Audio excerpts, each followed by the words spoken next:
దృష్టిలో ఇదొక స్థలమో కట్టడమో కావచ్చు, కానీ నాకు అలా కాదు. మా తాత ముత్తాతలు ఇక్కడే జీవించి కాలం చేసిన పవిత్ర పుణ్యస్థలం ఇది.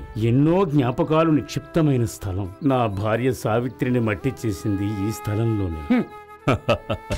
మీ భార్య సమాధైన ఈ ఇల్లు ఇలాగే రీసెట్ చేసిస్తాం మాస్టర్ గారు.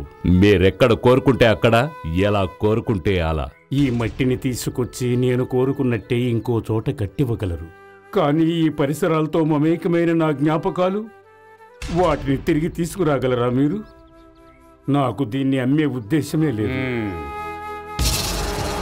రాత్రి 7 గంటల వరకు సమయం ఇస్తున్నాను. ఆలోగా నిర్ణయం నాకు చెప్పాలి. ఈ స్థలాన్ని నాకు అమ్ముతానన్న నిర్ణయం. నాకు వ్యతిరేకంగా నిర్ణయం తీసుకునే ముందు ఒక్కసారి గుర్తుకు తెచ్చుకో మా న్యూ ఇండియా బిల్డర్ సింబల్ని. అంతు చూస్తాను.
హలో,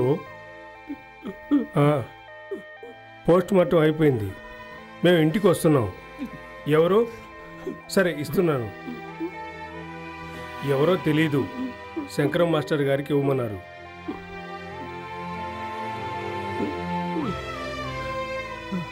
నమస్కారం. మాగుంట విక్రమ్ని చూసావుగా నీ కొడుకు గతి. ఆ స్థలం నాకు కావాలి. నీకు ఆలోచించుకోవడానికి ఇంకో అవకాశం ఇస్తున్నాను.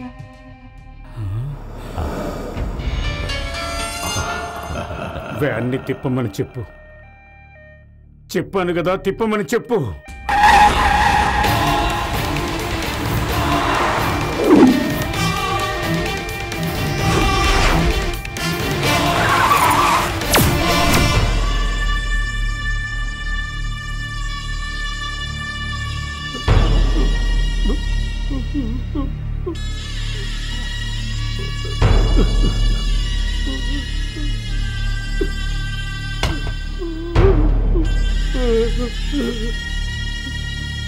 ఏమిటి మీరు చేస్తున్న పని?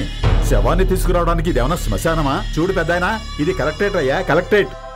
తెలుసు కనుకనే ఇక్కడికి వచ్చాం. ఆ దుర్మార్గులు చంపిన నా కొడుకు శరీరం ఇది. దీన్ని తీసుకుని నేను ఇక్కడి నుంచి వెళ్ళాలంటే నాకు న్యాయం జరగాలి. నాకు.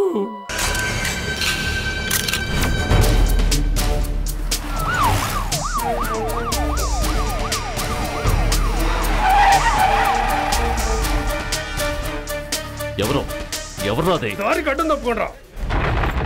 ఏయ్, శవాన్ని తీసుకెళ్ళు. ఛానల్లో వార్తల కోసం సీన్ సృష్టించాలని చూసావంటే నీ వయసును కూడా పట్టించుకోను. తోలు తీసి ఉతికారేస్తాను. రే ముసలోడా, ఇదిగో ఈ యూనిఫామ్ చూసావా? ఇస్త్రీ చేసిన కాకి డ్రెస్సు, టోపీ ఇచ్చి సిటీ పోలీస్ కమిషనర్గా ప్రభుత్వం నన్ను నియమించింది ఇలాంటి వెధ పనులు జరగకుండా చూసుకోవడానికే. చెప్తుంటే నీకు నిరుద్యోగ భృతి, విధవా పెన్షన్ల కోసం వచ్చిన వాళ్ళు వీళ్ళందరి ముందు చనిపోయిన నా తండ్రి వయసున్న నిన్ను కొట్టాను అన్న చెడ్డ పేరు నాకు రాకూడదన్న ఆలోచనతో చెప్తున్నా. ఈ శవం తీసుకెళ్ళు. లేదు, నాకు న్యాయం జరగకుండా నేను ఇక్కడి నుంచి వెళ్ళను. మళ్ళీ అదే మాట మాట్లాడతావు. శివం, అరెస్ట్ చేయి.